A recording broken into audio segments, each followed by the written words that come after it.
Jay-Z dropped an album about cheating on Beyonce, his twins and Blue Ivy, Becky with the good hair. He was calling out Ye. He was talking about how he provoked Solange into beating his ass in that elevator. Like, there is so much tea in 444. But if you think I'm really here for all that extra drama, you got me fucked up. Aside from all the Kanye and Lemonade drama, Jay was talking about black wealth, making smart investments, racism, entrepreneurship, gentrification, and all of that. So I mean, y'all had to know that this was the direction I was gonna go with this, right? So first off, just so you guys know, I'm not like a huge Jay or even a Beyonce fan like that. I don't dislike them or hate them or anything. I'm kind of just in the middle, like I'm neutral. Like I like their music and all of that. Sometimes they do things that I don't really care about and I'm just like whatever. Just so you know, I don't have any extreme bias towards or against them or anything like that. My overall thoughts on the album: musically, I thought it was a pretty good album. It had dope beats, it had a nice flow, it was really like smooth and relaxing. His lyricism was on point, his word flow was crazy. I mean, this is Jay-Z we're talking about. He was definitely dropping bars. I definitely loved the Nina Simone samples he used. I loved the Stevie samples. I really liked the music video that went with the story of OJ, but I'm gonna get into that a little bit later. And I think my favorite thing about this album in its entirety is just how honest and how vulnerable he's being. You know, I think we've really reached that peak of hypermasculinity and hip-hop that we're starting to come down from,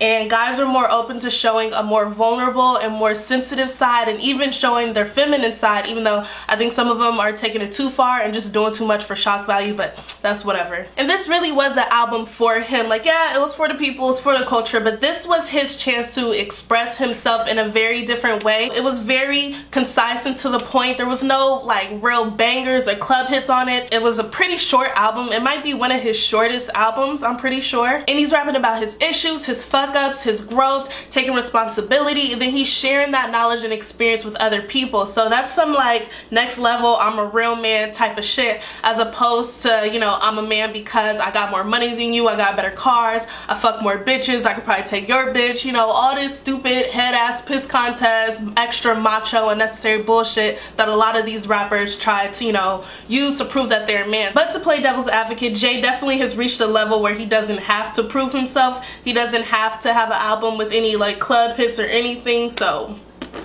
yeah, I like the album overall, but I can't sit here and say that I was moved by it or it just blew my mind or anything. You know, it was good for what it was. I think it can stand on its own without it needing to be compared to anything else. This isn't an album you compare to like Reasonable Doubt or the Black Album. You just sit there and look at how he's changed and grown as a human being, as opposed to trying to critique his rapping ability, because I mean, he's not a 20-something-year-old, he's like damn near 50. But even though I think this album was good, I think people gassed the fuck out of this album. People gassed this album for two reasons. One, because we're in that era of being woke. Ugh, fucking hate that word. And I'm gonna get more into that later. And we're also in the era of mumble rap. And it's weird that we can be in these two eras at the same time, right? But I feel like that's one of the reasons people gassed the fuck out of this album. Like, not to take anything away from Jay-Z, but we've grown so accustomed to hearing this mumble rap and all this trash that we can't even fucking understand. Anytime a rapper puts out something that we can actually decipher as English, we're like, oh shit, this is the greatest thing ever. And I'm just like, really? Y'all didn't even take the time to actually listen to what he's saying and absorb what he's saying. And I know this to be true because a lot of y'all who were gassing this Jay-Z album were talking about how he was like, Beyonce's a queen, not a Kardashian, or whatever. And that shit wasn't even in the album. And I bet most of y'all probably deleted your tweets for those who like made memes and went all out on that. You was gassing this shit and you clearly didn't even listen to it because it wasn't even in the album. So.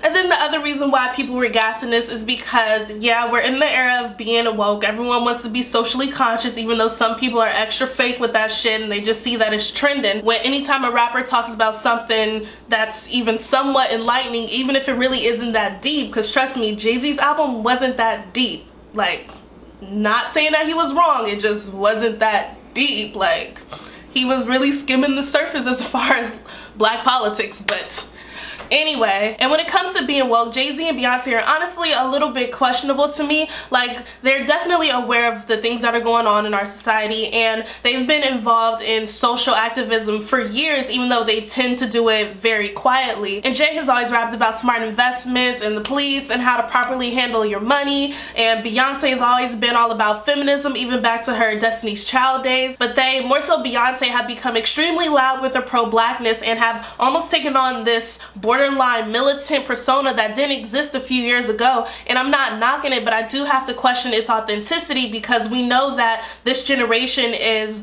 growing when it comes to being socially aware of, politics, police brutality, and all of that. And because of that, it's becoming profitable to portray yourself as woke, because that's what this audience is gravitating toward. And so you have to think about this image that they're portraying and how it doesn't really coincide with how they were rubbing shoulders with Hillary Clinton, or how a large part of their success is based on the fact that they were able to make themselves more palatable to a white audience, therefore, having to downplay their blackness to some degree. So, I have to question it a little bit, but at the end of the day, I'm not mad at it, because I'd rather them use their platform and their influence for something positive as opposed to all this other BS that's being put out into the world. So what it really comes down to, and I know I've said this in previous videos, is y'all really need to stop looking at these celebrities and these entertainers like they're straight up political activists or something. Like, yeah, they can be activists, they can be pro-black, they can share the message and all of that, but at the end of the day, they're entertainers first, okay? Their number one purpose is to entertain, and their number two purpose is to be able to sustain themselves off their ability to entertain.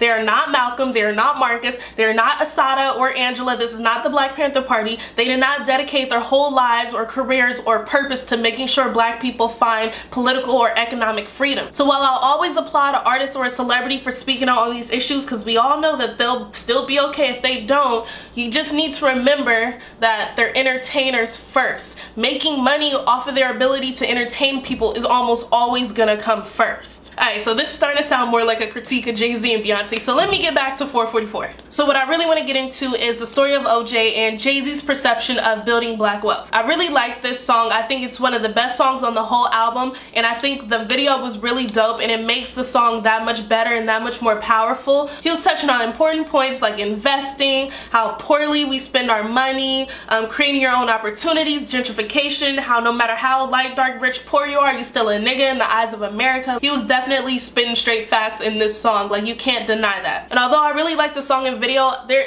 is something missing from this discussion, and I don't want it to take away from the actual message in the song, because I don't disagree with anything that he said, but I do think Jay-Z's views on building black wealth is a little bit biased and misleading. And I don't think he's purposely trying to be deceptive or misleading or anything like that. I think he's being very genuine in the message that he's trying to send. I just don't think he realizes that a lot of us can't actually relate to some of the things that he's saying, because he didn't build his wealth, or at least this particular wealth, from a position that most of us can identify with. Because the Jay that could have bought a spot in Dumbo, or who bought a piece of art for $1 million that's now worth $8 million, he wasn't broke. He wasn't even just nigga rich from rapping. Like, he was already a wealthy businessman. And the majority of us just don't have $1 million to invest in anything. And I'm sure he had financial advisors to help him make sure he made the right purchases, that of which I'm sure most of us can't afford either. So you also have to acknowledge that even though he's low-key saying the same things that Malcolm and Marcus Garvey say about investing in the community, a lot of this money that Jay-Z's talking about investing and building wealth off of